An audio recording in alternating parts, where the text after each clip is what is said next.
Hey sup guys, in this video we're going to be covering some more of the troops and leveling up and a bunch of the other features that you'll see here.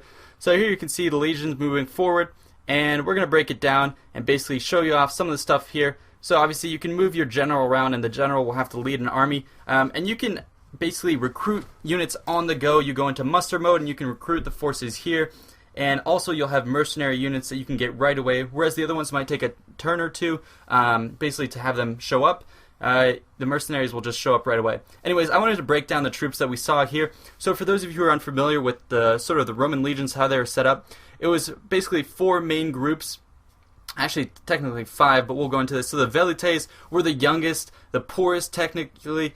They were in the front rows and they were skirmishers, followed up by the Hastati. The Hastati and the Principes and Triarii were the three levels of the heavy infantry. The Hastati would form the first line. They were sort of the youngers in their early 20s.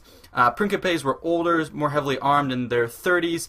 And then the Triarii were basically modeled after the ancient style in way the Romans originally fought, which was basically kind of in the Greek style with spears. So the Triarii were the veteran troops, they were the hardened troops, they were always in the back, and they formed the core of the legions.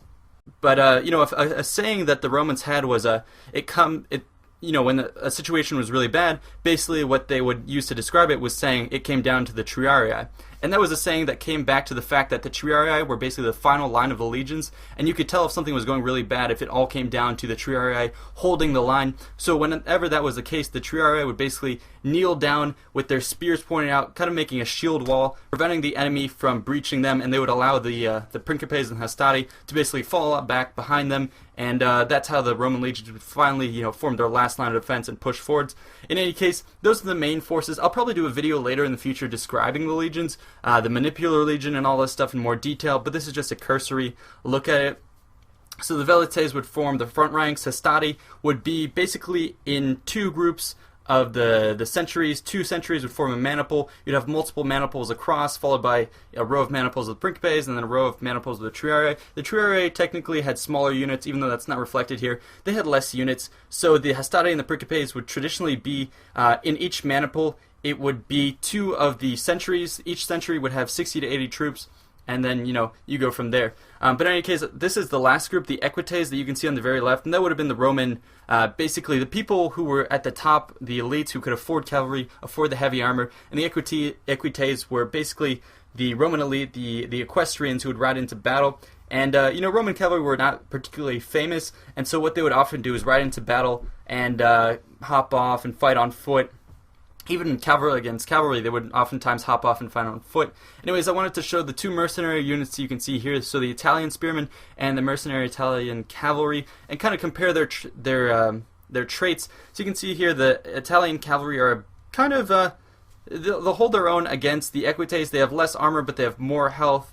They have a higher melee attack and greater morale. That is the mercenaries. But when it comes to the Italian spearmen, they can hold their own, but they won't be anything up to snuff against the Triarii. And especially when you look at the special abilities, which are those kind of red circles at the bottom, the native troops of the Romans will have basically all the abilities, whereas the mercenary troops won't be as versatile.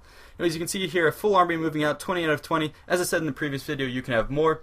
And here, these are the stances that you can have. So if you go into Fortify, basically what it does is it takes away 50% of your movement points, and you can't move during that, basically once you're in that stance, but it gives you 50% reinforcement range, plus 2 barricades, plus 1 set of fireballs, plus 1 spike traps, and plus 2 sets of suds caltrops.